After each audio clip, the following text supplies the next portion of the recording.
"Sir, you need to leave the floor now." The security guard didn't whisper it. He said it loud enough for the other shoppers in the Hartwell Medical Center gift shop to turn and look. Loud enough for the woman behind the register to stop scanning and stare. Loud enough for a little girl holding a get-well balloon to tug on her mother's sleeve. The man he was talking to hadn't moved. He was standing near the window display, holding a small potted succulent, the kind they keep next to the greeting cards, and reading the care instructions on the plastic tag. He was wearing a gray hoodie, work boots with dried mud on the soles. His badge was clipped to his waistband, but it was flipped the wrong way, and the guard hadn't bothered to look. His name was Everett Okonkwo. He was 41 years old. He had been on staff at Hartwell for 11 years. He set the succulent down carefully and turned around. "I work here," he said. The guard, a younger man, maybe 26, 27, with the particular confidence of someone who had never been wrong before, stepped closer. "I'm going to need you to step outside, sir. I've had complaints." "From who?" The guard didn't answer that. Everett looked around the room. 3 or 4 people were still watching. A woman near the magazine rack had her phone out. He noticed that. He noticed everything. "I'm going to ask you one more time," the guard said. Everett didn't raise his voice. He didn't need to. He'd spent his whole career in rooms where the people who yelled the loudest were usually the least certain of what they were saying. He said, "My name is Everett Okonkwo. I'm a cardiovascular surgeon. I've worked in this building since 2013, and I just finished a 6-hour procedure on the 4th floor, which is why I'm in street clothes." He paused. "The succulent is for my patient's room." The guard blinked. But then he did something that surprised even the woman behind the register, who had worked in that shop for 9 years and thought she had seen everything. He reached for his radio. There is a particular kind of humiliation that has nothing to do with what is said to you. It is the kind that lives in the audience, in the people who watch and say nothing, who stand in the cereal aisle of their lives and observe a man being told he doesn't belong somewhere he has always belonged, and who choose in that moment to look at their phones. Everett had felt it before. He had felt it the first time he walked into a room for a consult, and the family looked past him toward the door, waiting for the doctor. He had felt it in residency, when an attending corrected him in front of the whole team, and then later, privately, admitted he had been right. He had felt it so many times that he had built something around that feeling. Not a wall, exactly. Something more like a spine, a place inside him that knew who he was, even when the room disagreed. But that morning in the Hartwell gift shop, with a balloon drifting slowly toward the ceiling, and a little girl watching him with enormous, careful eyes, Everett felt something shift. Not break, shift. He stood still while the guard spoke into his radio. He listened to the words, "Potential disturbance, level 1, gift shop," and understood that he was the disturbance, that the potential being managed was him. The woman behind the register had put down her scanner. She was looking at him now with an expression he had learned to read over years. The face of someone who knows something is wrong but has decided, for reasons that have nothing to do with the situation in front of them, that it isn't their moment to say so. A man near the back of the store, older white baseball cap, cleared his throat and looked away. The little girl kept watching. Her name, Everett would learn later, was Sophie Renner. She was 7. Her father was on the 3rd floor recovering from bypass surgery. She had come to buy him a card. She looked at Everett, the way children look at things they don't understand yet, which is to say clearly, without the film of assumption that adults build up over time. She looked at him, and then she looked at the guard, and then she looked back at Everett, and she tilted her head the way children do when something doesn't add up. Everett looked back at her. He gave her the smallest nod, the kind that says, "I'm okay, don't worry." She didn't look completely convinced. 2 security officers arrived 4 minutes later. Everett knew their names. Marcus was the one on the left, stocky, had 3 kids. His youngest had just started 1st grade. Everett knew because he'd delivered that child in a manner of speaking. He'd been in the ER the night. His wife came in with a cardiac event at 32 weeks, and Everett had been the one who stabilized hers long enough for the OB team to get there. Marcus shook his hand every time they crossed paths in the elevator. Marcus saw Everett and stopped walking. The younger guard said he's refusing to leave the retail area and won't provide identification. Marcus closed his eyes for exactly 1 second. When he opened them, he said very quietly, "Dr. Okonkwo." The young guard turned. "You know him?" "He's a surgeon," Marcus said. "He works here." The young guard's face did something complicated. Not quite pale, more like rearranging, like a picture that's been hung crooked for so long the person living with it forgot it was wrong. "He wasn't wearing his badge," the guard said. "It's clipped right there," Marcus said. He didn't point. He just looked at the badge. Everyone in the room looked at the badge. The young guard looked at the badge. The room was very quiet. What happened next was not, in itself, remarkable. Everett was not arrested. He was not handcuffed. He accepted a brief, uncomfortable apology from the young guard, whose name, it turned out, was Tyler Briggs, and who had started the job 8 weeks ago. And then he picked up the succulent, paid for it at the register, and took the elevator to the 4th floor, where his patient, a 68-year-old retired school principal named Walter, was sitting up in bed asking the nurses when his doctor was coming. "He's right here," the nurse said. Walter saw Everett and smiled the way people smile when they've been genuinely worried and are now genuinely relieved. Everett set the succulent on the windowsill and sat down in the chair next to the bed and asked Walter how he was feeling. That was it. That was the unremarkable part. The remarkable part happened 17 minutes earlier, just before Marcus and the second officer arrived, when the young guard was still on his radio, and the room was still watching, and Everett was still standing next to the greeting cards. Sophie Renner had walked up to him.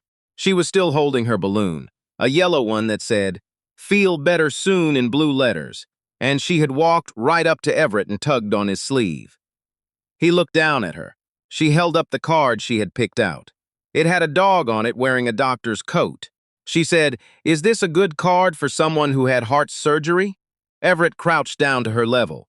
He looked at the card. It was, objectively, a very good card. The dog looked serious, professional even.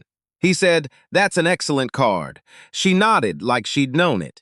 Then she looked over at the guard and back at Everett and said, in a voice that was too loud for the room, and also exactly loud enough, "Why is he being mean to you?"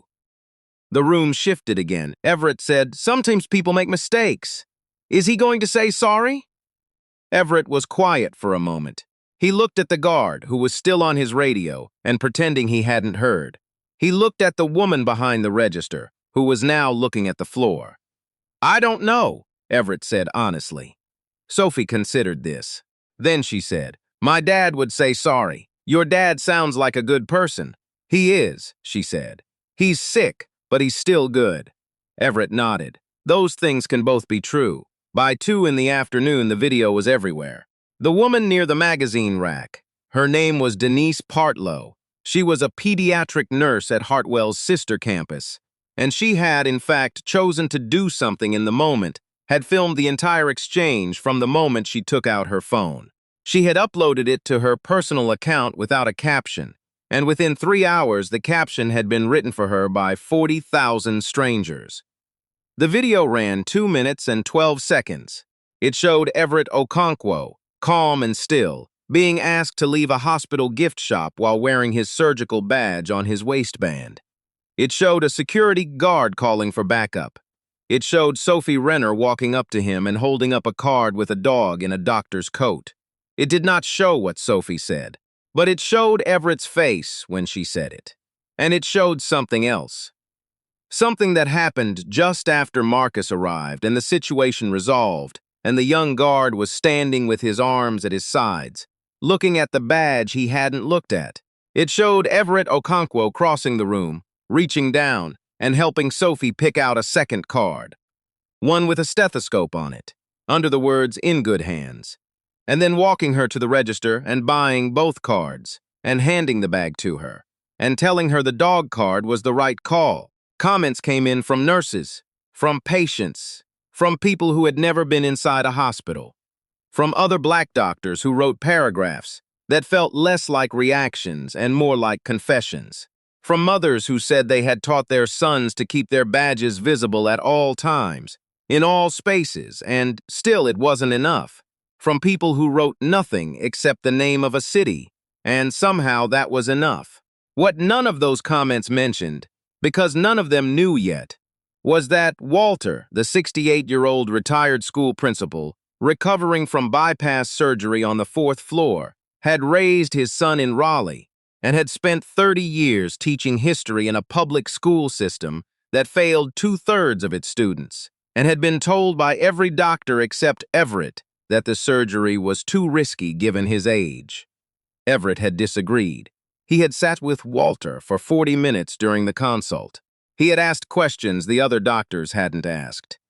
He had read the imaging again from the beginning, and then he had called his colleague Dr. Priya Nair and asked her to read it too, and they had sat in the hallway at 11 at night going over it together. He had told Walter, straight and without performance, what he thought the real risk was, and what he thought the real risk of not operating was, and he had let Walter decide. Walter decided. The surgery took 6 hours and 14 minutes. Everett had stood at that table since 6 in the morning. He had not eaten. He had not sat down. When it was over and Walter was stable and being moved to recovery, Everett had stood at the scrub sink for a long time with the water running, not washing his hands, just standing there. Then he had gone to the gift shop to buy a succulent. The hospital released a statement at 4:47 p.m. It was 3 paragraphs. The first paragraph expressed concern. The second paragraph described the incident as not reflecting the values of the institution. The third paragraph said the matter was under review. By 5:30, the statement had been screenshot and posted alongside the video approximately 11,000 times, usually with the same observation, that the statement did not once name Dr. Okonkwo and did not once acknowledge that what had happened to him was not an isolated event, but a pattern. In hospitals, in hotels, in gift shops, in parking lots, in every room where a black man in work boots is carrying a credential no one chooses to look at. Everett didn't post anything.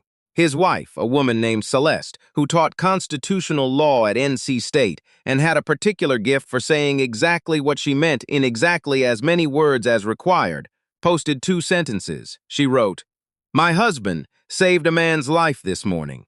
This afternoon, he was asked to leave the building." That was it. No hashtags, no call to action. It was shared 140,000 times by midnight. On the 3rd day, Hartwell's chief of medicine, a surgeon named Dr. Richard Aldridge, who had known Everett for 9 years, asked him to come to his office. Everett sat down. Aldridge said the board had reviewed the footage. He said Tyler Briggs had been suspended pending further investigation. He said he was sorry for what happened, personally and professionally, and he meant it. Everett could tell when someone meant it. He said, "I want to ask you something, and I want you to know that whatever your answer is, it doesn't change anything." Everett waited. "Are you okay?" The question landed differently than Everett expected. He had been preparing for something institutional, something that required a measured response about policies and workplace culture and procedural accountability. He had not been preparing for a question that simple. He was quiet for a moment. "No," he said. "Not entirely." Aldridge nodded. "I've been here 11 years, Everett said. "I know the people in this building. I know the security team. I know the names of the housekeeping staff. I go to the Christmas party. I have lunch in the cafeteria." He paused. "And a 26-year-old kid who'd been on the job for 8 weeks looked at me and saw a threat." "Yes," Aldridge said. "That doesn't happen because of one person," Everett said. "That happens because something in the environment made it easy for it to happen. Made it feel reasonable." Aldridge said, "What do you want to do about it?" Everett looked at him. "I want to be here," Everett said. "I want to do the work I came here to do. And I want the next time something like this happens.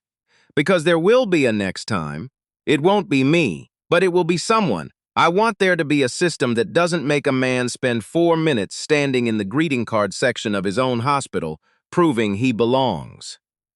Aldridge was quiet for a long moment. "I want that too," he said. Then let's build it.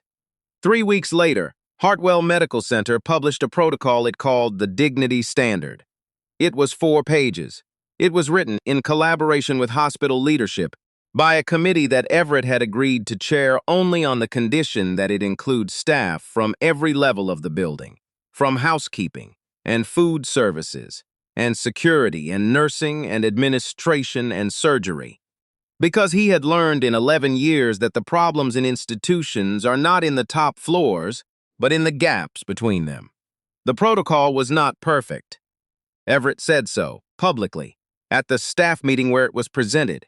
He said, "This is a beginning. It will need revision. It will need people willing to say when it's not working." He said, "If you see something that doesn't look right, say something. Not because you'll always know for certain that it's wrong, but because the cost of saying something is always lower than the cost of staying quiet." In the audience, at the back of the room, Marcus sat with his arms folded, nodding. At the front, near the podium, Tyler Briggs sat too. He had been reinstated after completing a 3-week training program that was itself one of the first outcomes of the protocol. He looked younger than Everett remembered, and more tired, and slightly less certain about everything, which Everett privately thought was a reasonable place to be. After the meeting, Briggs approached him in the hallway. Everett stopped. Briggs said, "I know I said I was sorry. In the shop." He stopped. "I just wanted to say it again. Not because I have to, because I've been thinking about it every day since it happened, and I'm sorry." Everett looked at him for a long moment. He said, "I know you are." He meant it too. That was the complicated part. Everett had never doubted the apology. What he had doubted, what he still sometimes doubted at 6 in the morning before surgery when he was clipping his badge to his waistband and making sure it was facing forward, was whether the apology was the point. He wasn't sure it was. He thought the point was something more like what happened 3 weeks ago when he had stood in a room full of people who could have spoken up at, and mostly didn't. And an 8-year-old girl had walked up and asked a simple question that turned out to be the only question that mattered. Why is he being mean to you? Not is he allowed to do this? Not what are the rules? Not let me check. Just, why is he being mean to you? He thought the point was getting the adults in the room to learn how to ask it. Sophie Renner's father, a man named Gene, was discharged from Hartwell 11 days after his surgery. On his last morning, before his daughter arrived to pick him up with her mother, he asked the nurse to tell Everett he wanted to say goodbye. Everett came down from the 5th floor still in his scrubs. Gene was sitting on the edge of the bed, dressed, looking like a man who had been through something and was on the other side of it. The succulent was on the nightstand. He said, "My daughter told me what happened in the gift shop." "She told you?" "She told me everything," Gene said. "She's been talking about it since the day it happened. She asked me." He paused. He was someone who chose words carefully. "She asked me what would happen to you, whether you'd be okay." Everett sat down in the chair. "What did you tell her?" "I told her I thought you would be," Gene said, "because of the way you looked at her. Like you were okay even when things weren't." He cleared his throat. "I didn't know then that you were the doctor who—" He stopped. "I mean, I knew you were a doctor. I didn't know you were my doctor." Everett said, "Does it change anything?" Gene thought about it. "No," he said. "Actually, no. I think that's the thing. It was right or wrong before I found out who you were. It doesn't become more wrong because you saved my life." He paused. "It's already wrong." Everett nodded. Gene said, "She wants to be a doctor, by the way. Sophie. She told her mother 2 days ago. She said she wants to be the kind that works in the heart." Everett was quiet for a moment. "She'd be good at it," he said. He meant it like a fact, not a nicety, not a performance, just something he believed. Gene smiled. It was the smile of someone whose chest had been opened and stitched closed and healed to the point of smiling without it hurting, and who understood, perhaps more clearly than before, that the healing was not only physical. He said, "Take care of yourself, doctor." Everett stood up. He straightened his badge, facing forward, visible, the way it always was. "You too," he said. He took the elevator back up to the 5th floor. The doors closed behind him. The number climbed. There was no one watching. It didn't matter. He knew who he was. He had always known. The question, the one that never quite went away, the one that hummed under the surface of every early morning and every late night, and every room where he had to prove himself to someone who hadn't bothered to look, was whether the world would eventually catch up. He thought, on his better days, that it would. He was still working on the other days.